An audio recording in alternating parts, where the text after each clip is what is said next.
The boom mics hovered like giant dragonflies over the battered cage in Soundstage 14, catching every grunt that echoed through the cavernous space. Floodlights painted the set of Warrior in turbocharged daylight, illuminating sweat-darkened gym mats and steel beams draped in Fight Club banners. Between takes, the air smelled of rosin, stale coffee, and adrenaline, exactly the cocktail Tom Hardy needed to stay plugged into Brendan Conlon, the bruised-knuckled protagonist whose quiet rage powered the film. For weeks he had lived inside that headspace, waking at 4 a.m. to shadowbox in his garden, skipping social commitments so he could re-watch MMA highlight reels, and drifting off to sleep with taped-up hands resting on his chest. The tabloids had begun calling it Hardy's method-acting lockdown. But inside the studio, everyone simply felt the voltage whenever he stalked on set. On a humid Thursday morning, voltage became lightning. Director Gavin O'Connor halted a rehearsal to correct the rhythm of a close-quarters clinch, explaining, perhaps for the fourth time, that Tom's left shoulder needed to drop sooner, so the camera could catch his eyes. The note was minor, but Brendan's bottled fury flared inside Tom like a Molotov. Without warning, he shoved the stunt mat aside and barked that the move felt like Hollywood choreography, not a real fight. Crew members froze. Cameras kept rolling, their red LEDs blinking like alarm lights. Gavin stepped forward, voice calm yet unyielding, reminding Tom of the choreography's narrative purpose. The words slid off Hardy's adrenaline-soaked focus. Tension escalated into profanity, profanity into a shove, and the shove into a standoff that ended only when the assistant director wedged himself between them. The story is getting interesting towards the last chapters. You should definitely see it. Don't forget to follow before continuing. And I would like to discuss it with you in the comments. Be sure to state your thoughts. Security wasn't summoned, but pride was wounded on both fronts. Gavin ordered a 15-minute break. Tom stormed past the craft services table, every muscle coiled. Outside, paparazzi lenses tracked him through the chain-link fence as he yanked off his wraps, hurled them at a trash can, and growled that Brendan wouldn't dance for a camera's ego. Within an hour, the headline, "Tom Hardy explodes on Warrior set. Exclusive leaked footage," rocketed across gossip blogs, attracting millions of clicks from viewers hungry for behind-the-scenes drama. By dusk, Hardy had cleared out his trailer. Boxing gloves, notebooks, protein powder, the lot, leaving only a note that read, "Find someone who will fake it for you." The film's insurance liaison typed emergency emails. A studio exec in Santa Monica held a conference call past midnight. YouTube lit up with reaction videos speculating that the movie. Back in his North London townhouse the next morning, Tom paced between framed movie posters and half-assembled weight racks, the silence roaring louder than any crowd. He re-watched the leaked clip, looping his own fury, then scrolled through fan comments, equal parts condemnation and concern. Outside, reporters camped by his front gate. Inside, Brendan Conlon still shadowboxed in his peripheral vision, daring him to own the rage rather than be owned by it. The actor's heartbeat drummed in his ears as he realized that leaving the set hadn't muted the character. It had only given that aggression nowhere productive to go. He needed perspective, and fast, because somewhere in Pittsburgh, a movie about redemption had just lost its beating heart, and the world was watching to see whether the real Tom Hardy could stage a comeback more compelling than any scripted fight. For 48 hours, Tom Hardy lived as a man split between two mirrors. In one reflection stood the global celebrity, whose aggressively sculpted physique graced magazine covers and training montage gone viral playlists. In the other loomed Brendan Conlon, a blue-collar fighter chasing redemption after years of bottled fury. Tom tried ice baths, journaling, even a midnight run through empty Camden streets. But Brendan's clenched jaw followed like a shadow he couldn't outrun. YouTube's autoplay didn't help. Each algorithm-fed clip stitched highlight reels of his outburst, with pundits questioning whether method-acting madness had finally gone too far. Sponsors called his agent. Publicists drafted statements. Yet none of the noise drowned out the single voicemail blinking on his phone. Gavin O'Connor's gravel-lined voice saying, "You're better than this. The story needs you. We all need you. Call me." The first person Tom actually called was Paddy "Lightning" McKenna, the retired cage fighter hired months earlier to brutalize him into MMA authenticity. Paddy answered on the second ring, laughter already in his Irish baritone. "You finally blew a gasket, didn't you?" he teased. Tom aimed for a chuckle, but exhaled glass instead. Over speakerphone, Paddy walked him back through the fundamentals he drilled every morning at 5 a.m. Control the breath, own the space, respect the opponent. The director's not your enemy, mate. Neither is the camera.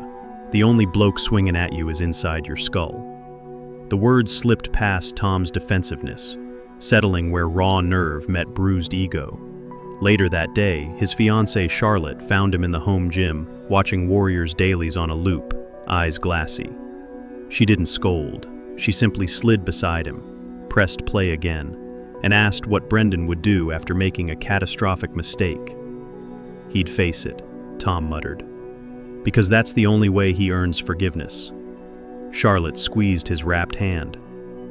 Then maybe Brendan should take Tom back to set. The next morning, Tom arrived unannounced at Soundstage 14, wearing a plain hoodie and carrying nothing but a duffel bag. Crew members paused mid-rig. Murmurs rippled like electricity across the floor. Gavin O'Connor stepped down from the monitor platform, jaw set, yet eyes cautious. They met halfway between camera tracks and the cage. No microphones captured their words, but witnesses saw shoulders drop, hands unclench, and two men breathing in sync until the tension bled into something heavier: accountability. Tom apologized first. Gavin accepted, adding his own regrets about pushing choreography over instinct. They shook hands, one grip sealing a pact to finish the film with truth rather than ego. Rehearsal resumed. Paddy reset footwork markers while Tom rewrapped his fists, whispering lines under his breath until Brendan's cadence settled naturally against Tom's diaphragm. This time, when Gavin called action, Tom's left shoulder dropped precisely when the story needed it. Not because a mark demanded obedience, but because Brendan's pain demanded honesty. The camera captured a perfect 3-second moment, shoulders collapsing, eyes glassing, the soul of a desperate man laid bare. Crew members erupted in spontaneous applause. Tom slipped out of character for a half beat, blinking at the unexpected ovation, then nodded once, humble, focused, back to work. The production barreled forward. 11-hour shoot days stretched into 14, fueled by espresso shots and an unspoken collective mission to transform chaos into cinematic gold.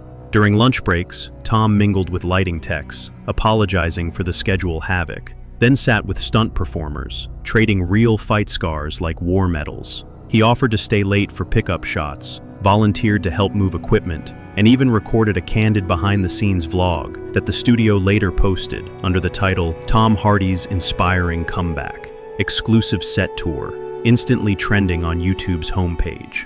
Fans who had doubted him flooded comment sections with praise. Oscar-worthy performance incoming, proof that resilience beats cancel culture. Hardy for the win. In evening rehearsals, Gavin trusted Tom to improvise subtle beats, an exhausted breath here, a tremor in the glove there, confident the actor would never again mistake direction for disrespect. The final cage match, filmed over 2 brutal nights, felt less like choreography and more like documented survival. Cameras circled as Tom and co-star Joel Edgerton battered each other with such visceral precision that veteran fight coordinators wiped tears between takes. When the final bell sounded and "cut" echoed across the set, Tom collapsed against the cage wall, laughter and tears mingling as crew members flooded in for hugs. Gavin crouched beside him, whispered something no boom mic caught, and Tom nodded, eyes shining. The movie had found its beating heart again. Post-production headlines reframed the narrative. Tom Hardy's redemption arc mirrors Warrior's plot. Leaked footage shows actors' gritty return, and behind-the-scenes drama results in stronger film. Advanced screenings lit up social media. Critics praised the raw authenticity of Hardy's performance, citing the palpable tension that infused every frame. Interviews showcased Tom's humility. He credited the team, the director, the fans, even Paddy's verbal chokeholds for guiding him back. Viral clips from press junkets racked up millions of views, especially the moment he admitted, "Sometimes you have to lose a fight with yourself to win one for the story." When Warrior finally premiered, the audience felt the undercurrent of real struggle pulsing through its narrative veins. Every punch landed harder, every tear felt earned, because authenticity had been forged in the fires of conflict and reconciliation. Hollywood gossip swiftly pivoted, heralding Tom's journey as proof that mishaps could evolve into masterpieces when ego bowed to collaboration. Search engines lit up with spikes for Tom Hardy comeback, Warrior true story, and method acting redemption. The once damaging leaked clip now served as a prelude to a triumph that resonated far beyond box office numbers. In late interviews, Tom often referenced the day he walked off set, calling it both the stupidest and smartest move I ever made. The stupidity lay in letting rage dictate action. The wisdom revealed itself only after he turned back, apologized, and channeled that same rage into a performance that critics later called electric. "Acting's a paradox," he told one reporter. "You spend months digging for truth inside pretend circumstances. Sometimes the truth digs back." Fans quoted the line across TikTok and Instagram, adding it to motivational edits set to pounding movie trailer scores. Tom usually shrugged at the viral attention, but privately he cherished the notion that his misstep and his return might inspire anyone wrestling with their own inner cage fights. Years later, long after award season buzz had faded and new projects crowded the horizon, cast and crew reunions still circled back to that turbulent Thursday on Soundstage 14. They spoke of it not as scandal but as shared lore, proof that even the ugliest moments could yield something fiercely beautiful when confronted with humility. For Tom, it remained a compass point, a reminder that great art demands vulnerability, that leadership often requires an apology, and that the most memorable fight scenes unfold not in front of the lens, but within the beating hearts of the people who dare to tell the story. The final day of media touring ended on a quiet Los Angeles rooftop at sunset, where Tom stood alone, watching gold bleed into indigo over the skyline. A gentle breeze lifted the edges of the Warrior poster pinned behind him, its tagline, "Family is worth fighting for," glowing in neon orange. He thought about Brendan Conlon, about Gavin O'Connor, about every grip and lighting tech who'd tightened a bolt so that a camera could tremble at just the right moment. Mostly he thought about the split-second decision to turn his car around and drive back to set. In that reversal lay the real victory, not the applause, not the glittering premieres, but the quiet power of choosing accountability over pride. As the city lights flickered alive, Tom exhaled, feeling the cage walls inside his mind finally lower.